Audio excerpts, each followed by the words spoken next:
ፋበር ከነዚህ አሮጊቶች የቀማትን አሮጌ መኪና ከአቅሟ በላይ ያስጋለበ በርካታ መንደሮችን ያቆራረጠ ጉዞውን ወደ ሰሜናዊ እንግላንድ ቀጠለና ፀሐይዋ መለስ ማለት እንደጀመረች ስኮትላንድ ከሚባለው አገር ገባ። እዚያም እስኪደርስ ድረስ ያጋጠመው ችግር አልነበረም። በመጠኑም ቢሆን ጥርጣሬ አሳድሮበት የነበረው የቤንዚኑ ጉዳይ ነበር። በመጀመሪያ ካርኒስሊ ከተባለችው መንደር ከነበረ ቤንዚን ጣቢያ ሄዶ መኪናውን ሲያቆም ተረኛዋ ቤንዚን ቀጂ ያለምንም ጥያቄና ውጣ ውረድ ሞላችለት። በልቧ መስግኗት ጉዞዋን ቀጠለ። በዚያም ጉዞው ለመንገደኞች የተከለከሉ ወታደራዊ ሰፈሮች ነበሩ። እርግጥ ነው እግረ መንገዱን ጎራ ብሎ ቢጎበኛቸው ይወዳል። ግን ቢያዝስ? ለሚቀርቡለት ጥያቄ ምን መልስ ይሰጣል? ይህን ጉዳይ ከመንገዱ ጋር እያምሰለሰለ ነበር። ሀገሪቱ በጦርነት ላይ በመሆኗ ነዳጅ ለመቆጠብ ሲባል የግል ተሽከርካሪዎች መዘዋወር ካለፉት 2 ዓመታት ጀምሮ በቁጥጥር ስር ውሏል። በዚህም የተነሳ ባለ ተሽከርካሪዎች ሁሉ ለግል ጉዳዮቻቸው ሲዘዋወሩ ከተገኙ በደንብ ተላላፊነት እየተከሰሱ ይቀጣሉ። በዚያው ጊዜ ታዲያ አንድ ሰው ለእርሻ ስራ ጉዳይ የምገለገልበት ነው ብሎ ባስፈቀደው ነዳጅ የቲያትር ቤት ተዋናያን ጭኖ ሲወስድ ተይዞ ፍርድ ቤት ቀርቦ እስራት የተፈረደበት መሆኑን ፋበር ከጋዜጠኞች ላይ አንብቧል። በህዝቡ አእምሮ ውስጥ ከተቀረጸው የዘውትር ፕሮፓጋንዳ መካከል አንዱ ደግሞ አንድ የእንግሊዝ ቦምብ ጣይ አውሮፕላን ወደ ጀርመን አገር ገብቶ ቦምብ ጥሎ ለመመለስ ቢያንስ ከ2000 ጋሎን ቤንዚን በላይ ያስፈልገዋል የሚለውን ተጋኖ የሚወራ የጭውውት መጀመሪያ እስከመሆን ደርሶ ስለነበረ ፋበርም አገሩን ከእንግሊዞች ድብደባ ለመታደግ አገራቸው ውስጥ ሆኖ ቤንዚናቸውን በምክንያቱ ማቃጠሉን እንዳስተዋጽኦ ቢቆጥረውም የጦር ሰፈርን ያህል ምስጢራዊ ቦታ ፎቶግራፍ ያነሳበትን ፊልም በጉያው ደብቆ ይዞ የትራፊክ ደንብ በመተላለፍ ቢያዝ ተከታትሎ ሊመጣበት የሚችለውን ጣጣ ስለሚያውቅ በየመንደሮቹ መኪናውን አቁሞ መዝናናቱን አልወደደውም። ቢሆንም ቢያዝስ? ምን መልስ መስጠትና ማምለጥ ይችላል? ለዚህ ጥያቄ ራሱ ለራሱ መልሱን አገኘለት። በዚያ ጊዜ መኪና ያሽከረከሩ ከቦታ ቦታ መዘዋወር የሚችሉ አንዳንድ ባለሙያዎች እንደነበሩ ተረድቷል። ለምሳሌ በእረፍት ላይ የነበሩ መርከበኞች፣ የመንግስት ባለስልጣኖች፣ አንዳንድ በእረፍት ላይ የነበሩ ባለልዩ ፈቃዶች፣ የእጅ ስራ ባለሙያዎች ነበሩ።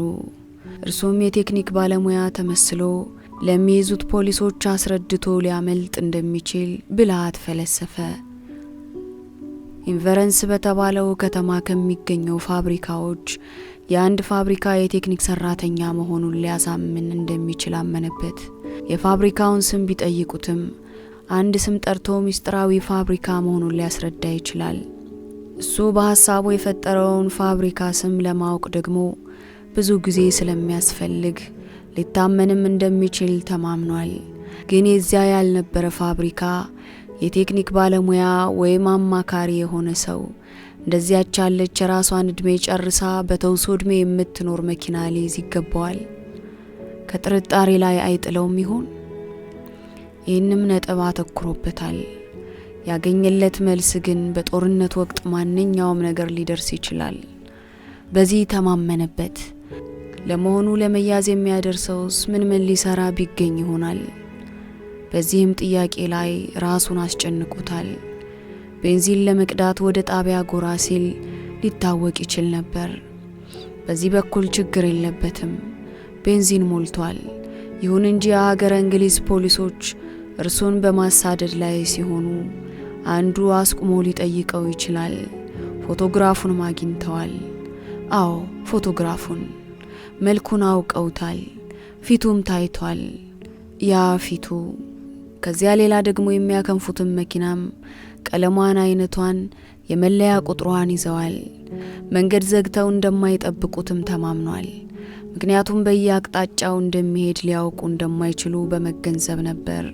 ግን የዚያችን የዘረፋትን መኪና አይነት ቀለምና ጥቁር የሀገሪቱ ፖሊሶች መዝግበው የፍለጋ ትዕዛዝ ሊያወጡና በየመንደሩ ሊያተኩሩ እንደሚችሉ አምኖበታል።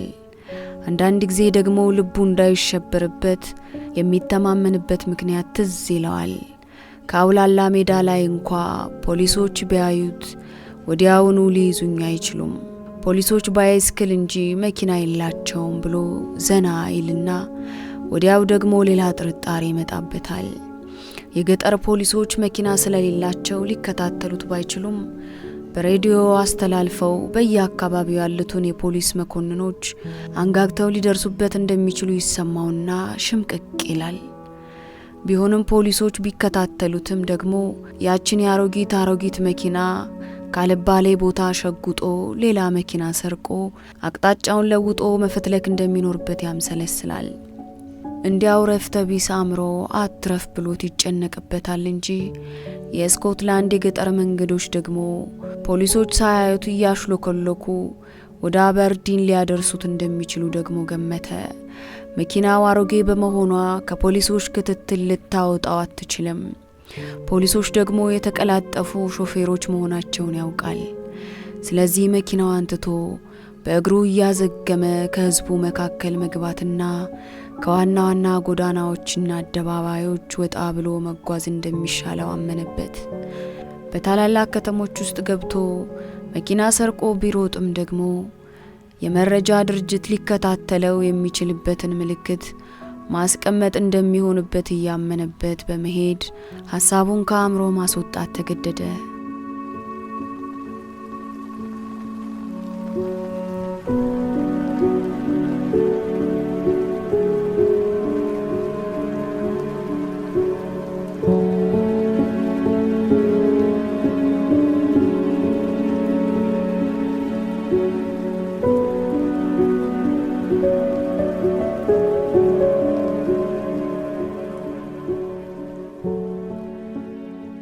ይህንን ሁሉ እያወጣ እያወረደ ከራሱ ጋር እየታገለና እየተጫወተ ሲጋልብ በነበረበት ሰዓት ደግሞ ጊዜው ለአይን ያዝ ማድረግ ሲጀምር ግላስኮ ከተባለ ከተማ ሲደርስ ጨለማውን ተገና አድርጎ ከአጥማጅ ሊያመልጥ እንደሚችል እርግጠኛ መሆን ጀመረ። አዎ የሚሻለም መሆኑን አመነበት። በዚያ ላይ እንዳለ ደግሞ ከፖሊሶቹ ቀድሞ ዝናብ መጣበት። ከባድ ጉምና መብረቅም እንደሚከተል ተመለከተ። የዚያች አሮጌ መኪና ጣሪያ ዝናቡን ሊከላከልለት የዝናብ መጥረጊያዋ መስታወቱን ሙሉ ለሙሉ ሊወለውልለት እንደማይችል አረጋገጠ። ቢሆንም ወደፊት ከመቀጠል በቀር ምርጫ አልነበረውም። ሲያስገመግም የነበረውን ዝናብ ከኋላው ኃይለኛ ነፋስ እያባረረለት መጣ። ካፊያው ማበቃለት። ቢሆንም ሰማዩ ጨለማ ለብሶ ነበር። ክራውፎርድ የተባለችውን ከተማ ያለምንም ችግር አለፈ። መጠነኛ እፎይታም ተሰማው። ግማሽ ሰዓት ያህል ከነዳ በኋላ ደግሞ ከግላስኮ ከተማ አቅራቢያ ደረሰ። ከከተማዋ እንደገባ በየት በኩል አድርጎ ሊወጣ እንደሚችል ካምሰለሰለ በኋላ ሰተት ብሎ ገባና አውራውን መንገድ ትቶ ወደ ሰሜን ታጥፎ ከከተማዋ በፍጥነት ወጣ። እንደገና መጠነኛ እፎይታ ተሰማው። ጥቂት ከሄደ በኋላ ግን ያቺ አሮጌ መኪና ማስቸገር ጀመረች። አቁሞ ሞተሩንም ከፍቶ ተመለከተ። ጋራዥ ካልገባች በቀር በቀላሉ ልትጠገን እንደማትችል ተረዳላት። ቢሆንም ትንሽ ኪሎ ሜትሮች ልትሄድ እንደምትችል በመተማመን ቀስ እያደረገ እያንቀራፈፈ 3 ማይልስ ያህል ከሄደባት በኋላ በሽታዋ ጠናባትና ቆመች። እንደገና ወጥቶ ሞተሯን ተመለከታት። በቅቷታል። ምስኪኖች አሮጊቶች ጦርነቱ ከማለቁ በፊት መኪናውን ለማሳደስ እንደማይችሉ በመገንዘቡ በሚደርስባቸው ችግር በሐሳቡ አዘነላቸው። ግን የጦርነት ጊዜ ነውና ምን ይደረግ፣ በአገሪቷ ላይ የደረሰውን ችግር ይካፈሏት እንጂ። ከደረሰበት ስፍራ ሆኖ መኪናይቱን ሊደብቅበት የሚችልበትን ቦታ ማማተር ጀመረ። ከዋናው መንገድ ተገንጥሎ ወደ ውስጥ የሚወስድ የጭቃ መንገድ እልፍ ብሎ ዛፎች ያሉበት ሰዋራ ቦታ ነበር። እንደምንም እየገፋና እያንገጫገጨ ወስዶ በዛፎቹ መካከል አቆማትና በሯን ቆልፎ ወደ ዋናው መንገድ ተመለሰ። ተከታታዮቻችን መኪና አግኝተው ጥርጣሬያቸውን አንረው የክትትል ስልታቸውን እስኪጀምሩ ቢያንስ 2 ቀናት ያህል ይዘገዩለት ይሆናል። በእነዚያ 2 ቀናት ውስጥም በርሊን ሊደርስ እንደሚችል ባለሙሉ ተስፋ ሆነ። ከለንደን ከተማ ከወጣ 24 ሰዓት እንኳን አልሞላውም። በዚያ አጭር ጊዜ ውስጥ ያን ያህል ርቀት ተጉዟል። በደንብ ርቋል። ከፊት ለፊት ከሚገኘው ከተማ እንደገባም አንድ መኪና ሰርቆ ጉዞውን ቀጠለና በማግስቱ በቀጠሮ መሰረት እስከ ሰሜናዊው ባህር ተጉዞ የጀርመንን የጦር መርከቦች ለማግኘት እንደሚችል ጽኑ እምነትና ተስፋ በሞላ ሰውነቱ ሲንጸባረቅ ተሰማው። ጊዜው እየመሸለት መጥቷል። ቢሆንም አውራውን መንገድ ይዞ ለመጓዝ እጅግም የሚያስቸግረው አልነበረም። የአጋጣሚ ነገር ሆኖ ደግሞ ለጀርመን አየር ኃይል ድብደባ እንዳይጋለጡ ተሽከርካሪዎች መብራታቸውን አጥፍተው ሲነዱ እንዲረዳቸው ተብሎ በአውራ መንገድ መሃል ለመሃል የተቀባው ነጭ ቀለም እርሱንም ረድቶታል። በዚያ ጸጥ ረጭ ባለ አውራ ጎዳና በጨለማ ሲጓዝ ከወደ ኋላውም ሆነ ከወደ ፊቱ የሚመጡትን ተሽከርካሪዎች በሩቁ ጩኸታቸውን ሊሰማው ስለሚችል ከዋናው መንገድ ወጣ ብሎ ሊያሳልፋቸው ይችላል። በዚሁ ስልቱ ተማምኖ ጉዞውን እንደቀጠለ የሞተር ጩኸት ሰማና ከአውራ ጎዳናው መንገድ ወጣ ብሎ ከአንድ ቁጥቋጦ ስር አድፍጦ አሳለፈው። ከባድ መኪና ነበር፣ ፍጥነትም ነበረው። ከጥቂት ደቂቃዎች ጉዞ በኋላ ያን መኪና መብራቱንም ሞተሩንም አጥፍቶ ከአውራ ጎዳናው መንገድ ወጣ ብሎ ተገትሮ አገኘው። በርቀት ቢያየው ኑሮ እንደ ልማዱ መንገዱን ለውጦ በአቋራጭ አልፎት በሄደ ነበር። ግን በቅርብ ስላየው መሸሹን አልወደደውም።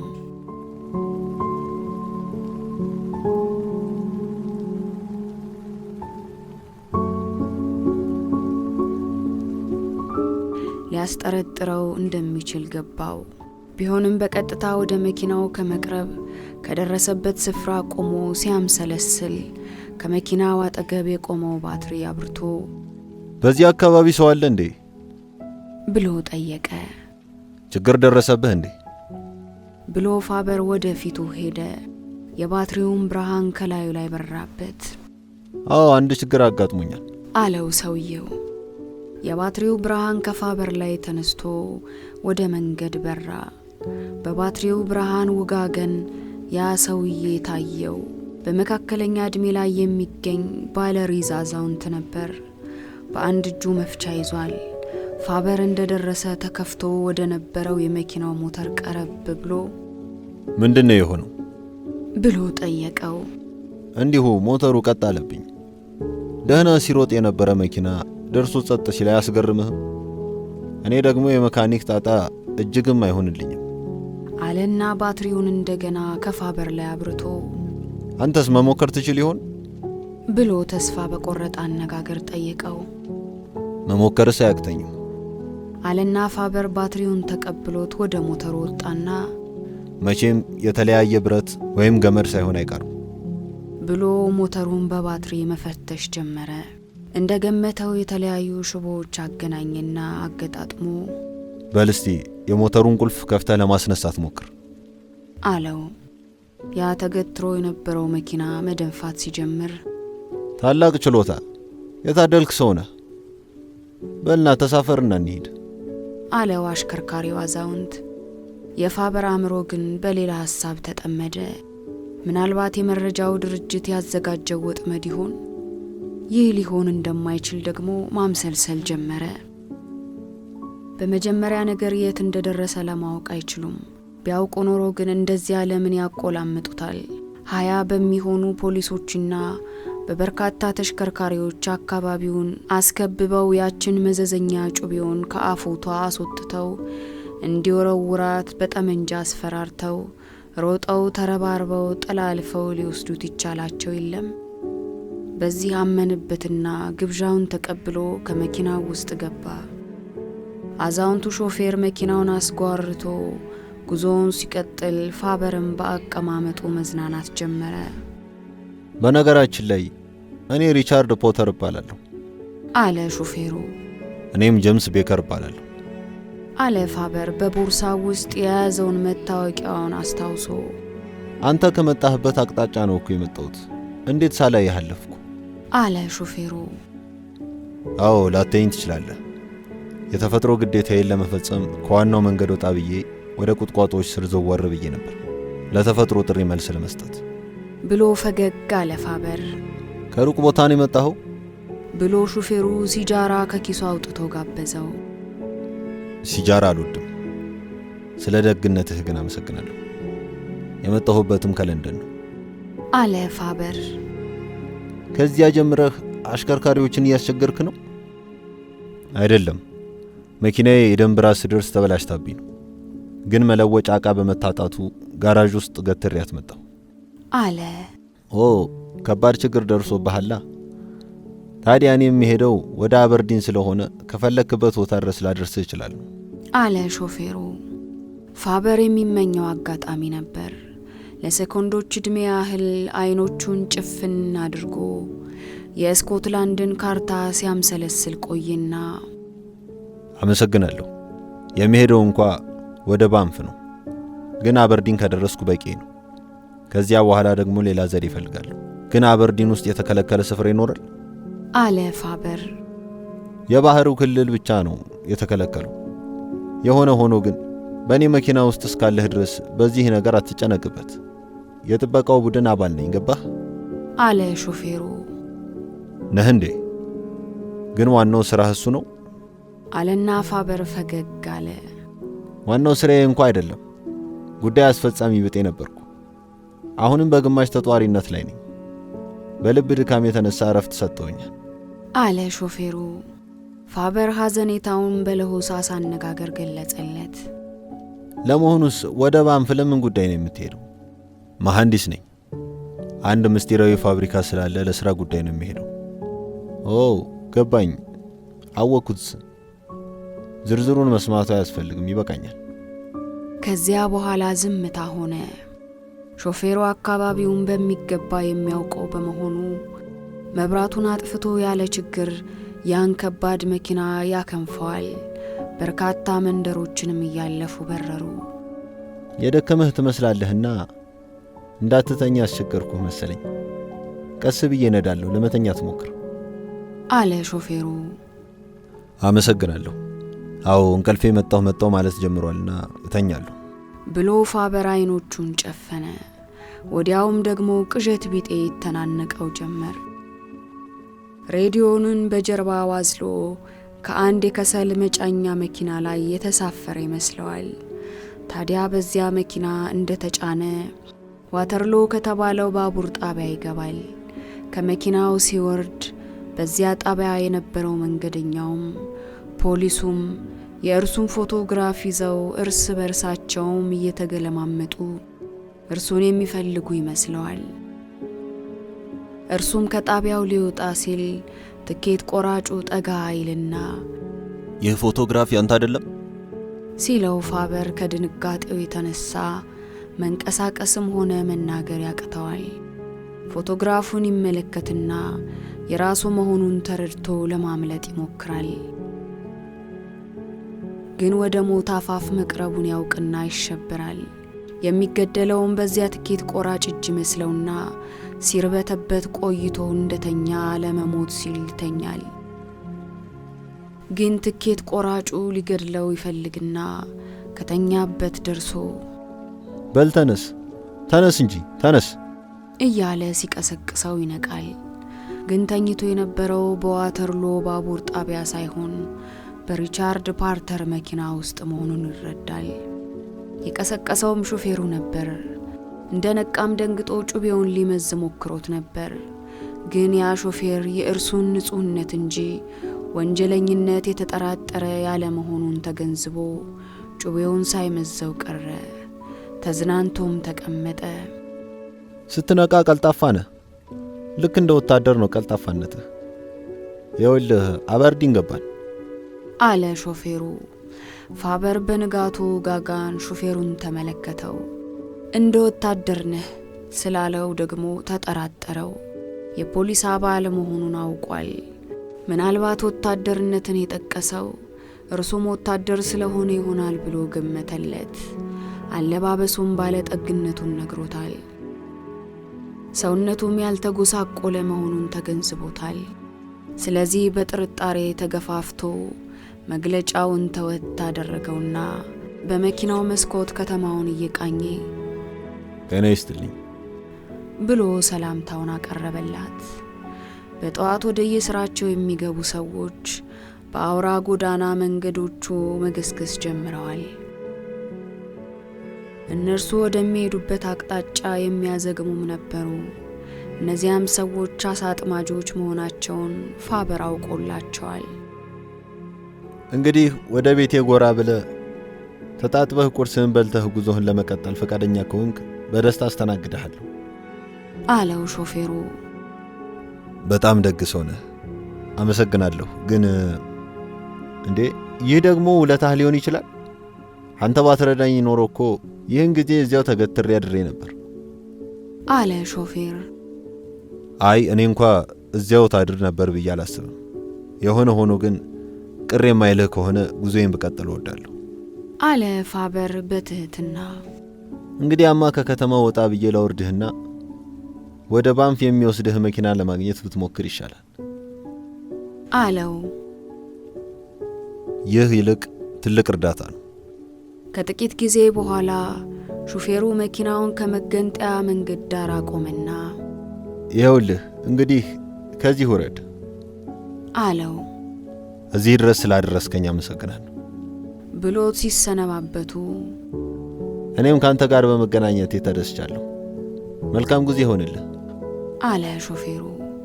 ፋበር ከመኪናው እንደወረደ ቆም ብሎ ሾፌሩን ተመለከተው። ሾፌሩም መኪናውን አስጓርቶ ወደሚሄድበት አመራ። ፋበር ያን ሰውዬ አልተጠራጠረውም። ወደ ቤቱ ገብቶ ሙሉ ቀን ተኝቶ እንደሚውል ተማምኖበታል። እንቅልፉን ጨርሶ ወደ ቡና ቤቶች ወይም ወደ ጣቢያ ወይም ወደ ሌላ ስራው ሄዶ ወይም ጋዜጣ አንብቦ አለዚያም የወሬ ሰምቶ የፋበርን ምንነት እስኪያውቅና ሪፖርቱን እስኪያስተላልፍ ድረስ ከዚያ አካባቢ እጅግ ርቆ እንደሚሄድና እንደሚሰወር ተረድቶታል። በዚያች ከእንቅልፏ ገና በመንቃት ላይ በነበረች ከተማ ወፎች መንጫጫት እንደጀመሩ የገባው የዕለቱ እንግዳ በጎዳናዎቹ ለጥቂት ጊዜ ከተዘዋወረና የመጀመሪያውን ቅኝት ካደረገ በኋላ ወደ ቡና ቤት ገብቶ ከተማዋ ለነዋሪዎቿ ካዘጋጀቻቸው መኖ ለመሳተፍ እጆቹን ወደ ምግብ ቤት ሲሰነዝር አእምሮውን ደግሞ ወደ ዕለቱ ግዳጅ አሰማራው። ያቺ ዕለት የግዳጁ ማብቂያ ናት። እያንዳንዷን ሴኮንድ እየመጠነ በስራው ላይ ካላዋላት የህልውናው መጨረሻ ናት። በዚያች ዕለት ጀልባ ማግኘት፣ ለዚያም አሰቃቂውን ፍጻሜውን ፊት ለፊት መጋጠም ሊኖርበት ነው። ጀልባውን ደግሞ በኪራይም ሆነ በግዥ ያለበለዚያም በውሰት ሊያገኝ አይችልም። መስረቅ ይኖርበታል። ጀልባ ሊያገኝ የሚችለው ደግሞ ወደ ወደብ ገብቶ ነው። ወደ ወደብ ለመግባትም ፍተሻ አለበት። ፈታሹንም ቢያልፈው ጀልባ ቀን በቀን መስረቅ አይችልም። ቀኑ በጨለማ እስኪሸፈን መጠባበቅ ሊኖርበት ነው። ቀኑንም ተደብቆ የሚውልበት ሰዋራ ስፍራ ማግኘት ያስፈልገዋል። እጆቹ ምግቡንና ሻዩን እያቀበሉት አእምሮው ጭንቀቱን እያፍተለተለለት ቆይቶ ሂሳቡን ከፍሎ ከወንበሩ ተነሳ።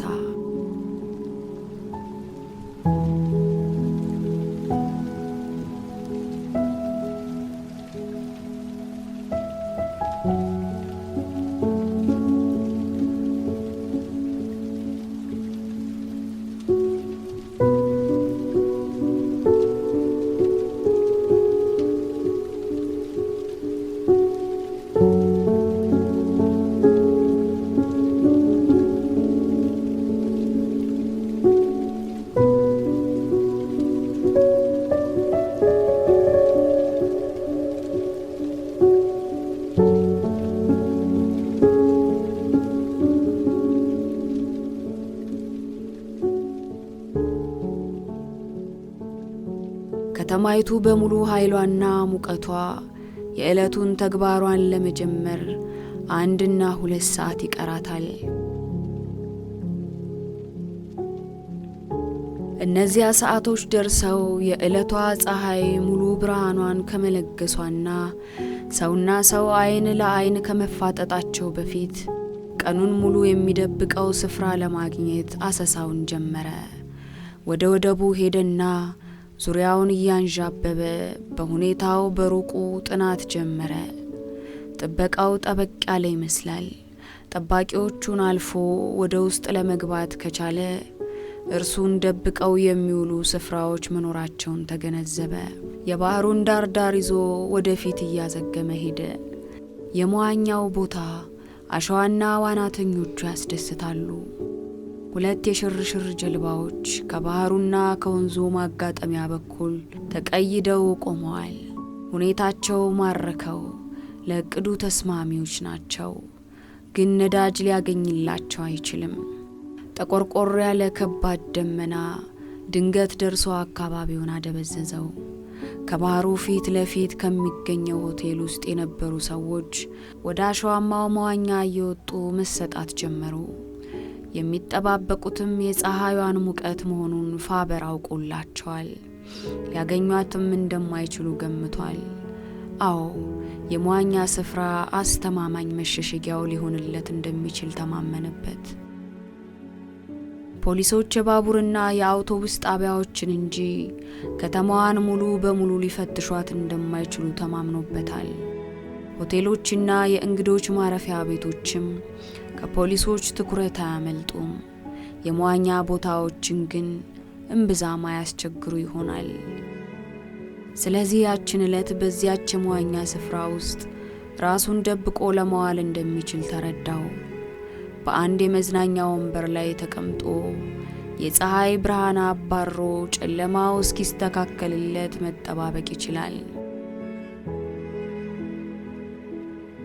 በአንድ የመዝናኛ ወንበር ላይ ተቀምጦ የፀሐይ ብርሃን አባሮ ጨለማው እስኪተካከልለት መጠባበቅ ይችላል። ፖሊሶችም እንኳን ቢያተኩሩበት ከመቅጽበት ወደ አውራ መንገዶቹ ገብቶ ሊሰወር እንደሚችል ስልቱን አውጥቷል። ስለዚህ ከባህር ዳር ሽርሽር ተመለሰና ወደ መዋኛው ስፍራ ሄዶ ጋዜጣ ገዝቶ ፍተሻው ሳይጠናከርበት አዘናግቶ ገባ። ምቹ የመዝናኛ ወንበር ተከራይቶ ተቀመጠና ጋዜጣውን ማንበብ ጀመረ። ያ ጋዜጣ ደግሞ 2 መረጃዎች ይዞ ወጥቷል። እርሱን የሚያንዘፈዝፉ መርዶች። እነርሱም የባለ ቃል ኪዳኑ መንግስት የጦር ኃይሎች ኢጣሊያ ውስጥ ገብተው በናዚስቶች ላይ የማጥቃት ጦርነት መጀመራቸውንና ቀጥሎም በሌላ አርዕስት ደግሞ ለንደን ውስጥ 2 ሰዎች በጩቤ የተገደለ ሄነሪ ፋበር የተባለ ወንጀለኛ ለመያዝ ፖሊሶች በመከታተል ላይ መሆናቸውን የሚያብራሩ ነበሩ። አይኖቹን ከጋዜጣው ላይ አንስቶ ጭፍን አድርጎ ጋዜጣውን በጭዶቹ ላይ አስቀምጦ በትካዜ ተውጦ ቆየና ቀና ሲል አንዲት ስትዋኝ የነበረች ሴት በመዋኛ ልብሷ እንደሆነች ከፊቱ ቆማ ስታፈጥበት አያት። የልቡ ትርታ እንደመቆም ሲል ተሰማው። ግን ከአይን ወረት ከሚያዋክባቸው ሴቶች አንደኛዋ መሆኗን ተረዳላትና እሱም ገለማመጣት። ቢሆንም እንዳፈጠጠችበት በመገተሯ ሊሰድባት ፈለገና መልሶ ደግሞ ራሱን አወዛውዞ ትዕግስት ያስፈልገኛል። ነገ አገሬ ልገባ፣ ዛሬ በሰው ሀገር ከእርሷ ሀገር ምናፍ ያከፍተኛል ብሎ ችላላት። ወደ ማታ አሳጥማጆች ወደ ወደቡ መመለስ ጀመሩ።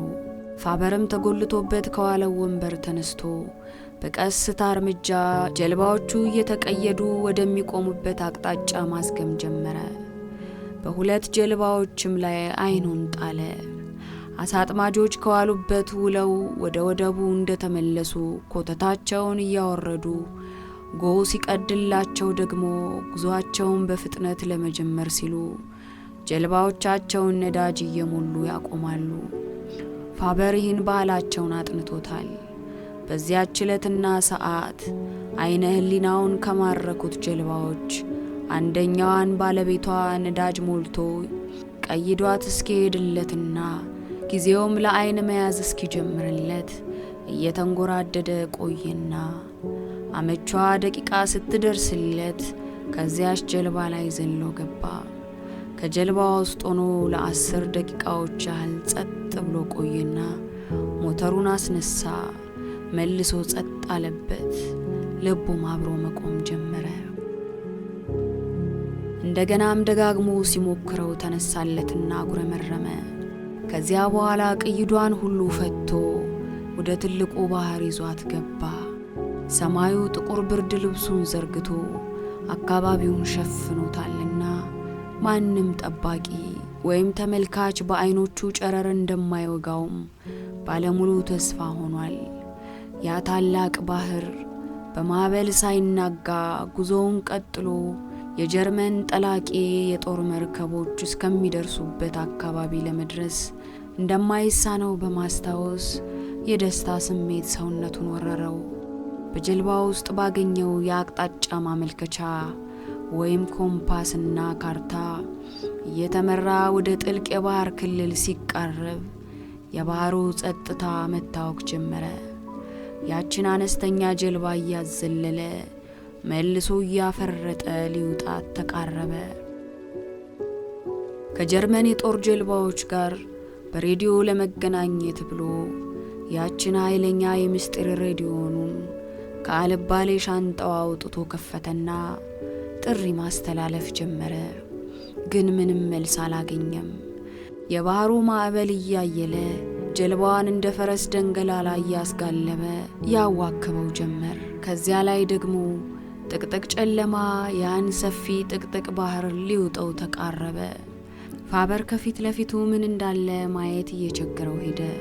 ይሃል በቃ ብሎት ደግሞ ያስመልሰው ጀመር። ቢጨንቀው የጀልባዋን ዕቃ ማስቀመጫ ትንሽ ክፍል ፈተሸ። አንዲት የመንሳፈፊያ መሳሪያ ብቻ እንጂ ሌላ ጠቃሚ ነገር አላገኘም። የጀልባዋ ባለቤት ያችን ከአደጋ ማምለጫ ትንሽ ማንሳፈፊያ መያዙ ያ ትልቅ ባህር እንኳ ወደ መሃሉ ገብተውበት ዳር ዳሩን እንኳን አሳ ሲያጠምድ በማዕበል ሲዋከብ እንደኖር አወቀለት። ያችን የመንሳፈፊያ መሳሪያ ካዘጋጀ በኋላ ጀልባዋ ማዕበሉ ወደሚነዳት ከመሄድ ሊቆጣጠራትና እርሱ ወደሚፈልግበት ሊመራት እንደማይችል አረጋግጦ ተስፋ ወደ መቁረጡ ደረሰ። የት እንደደረሰ ለማወቅ ቀርቶ ለመገመት ከማይቻልበት ሁኔታ ላይ ወደቀ። ምናልባትም ማዕበሉ ጀልባዋን ወደ አበርዲን እየነዳት ይሆናል፣ ወይም ደግሞ እንዳጋጣሚ ሆኖለት የወገኖቹ ተዋጊ ጀልባዎች ወዳደፈጡበት አካባቢ እየነዳትም ይሆናል። ስለዚህ የምስጢር መልእክት ማስተላለፊያ ሬዲዮኑን ለሁለተኛ ጊዜ ከፍቶ ከወገኖቹ የጦር መርከቦች ጋር ለመነጋገር ሞከረ። ግን ከንቱ ሆነበት።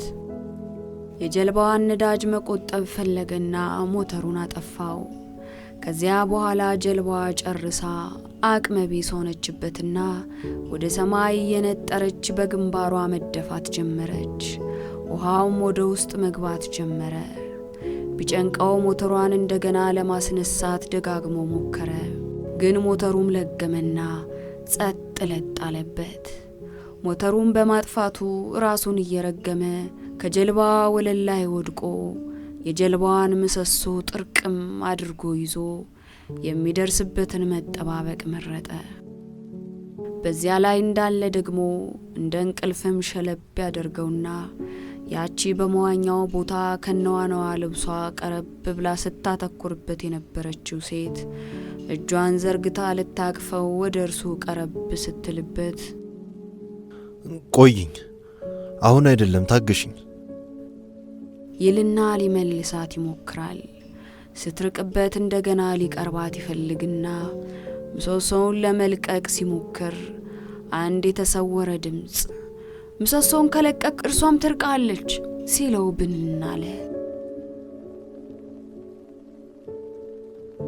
ማዕበል፣ ዝናብና መብረቅ ጨለማ በሚያሰቃዩት ውቅያኖስ ላይ እንዳሻንጉሊት ስትነጥር በነበረች ጀልባ ወለል ላይ ወድቆ ምሰሷን ታቅፎ መዳረሻውን ወደማያውቀው አቅጣጫ ሲነዳ የነበረው ፋበር ከወደቀበት እየተንፏቀቀ ጀልባዋ ውስጥ ሆኖ በመስኮቶቹ አይኖቹን ሲወረውር በመብረቁ ጋጋን አንድ ኮረብታ በሩቅ ተመለከተ።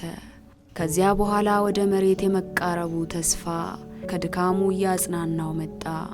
ማዕበሉ ጀልባዋን ከዚያ ኮረብታ ጋር ሊያላትማት እንደሚችል ሲያስብ ደግሞ በፍርሃት መዋጥ ጀመረ።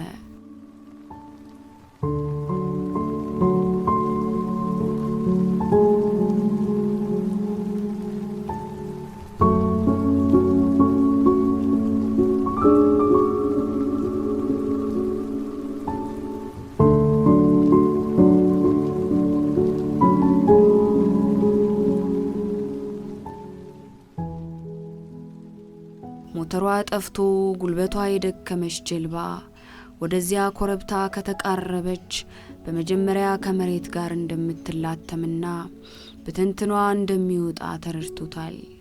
ግን ምንም ለማድረግ አልቻለም።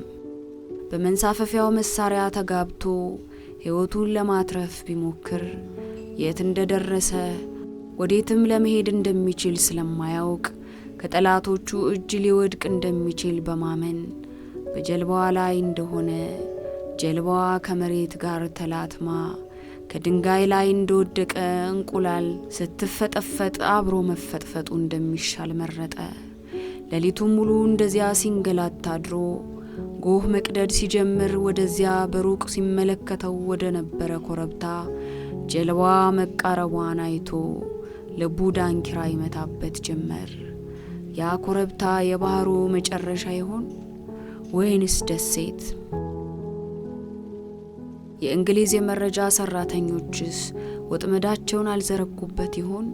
በመንሳፈፊያው መሳሪያ ቢሄድ ይሻላል ወይስ በጀልባዋ ላይ እንደሆነ ቢቀጥል?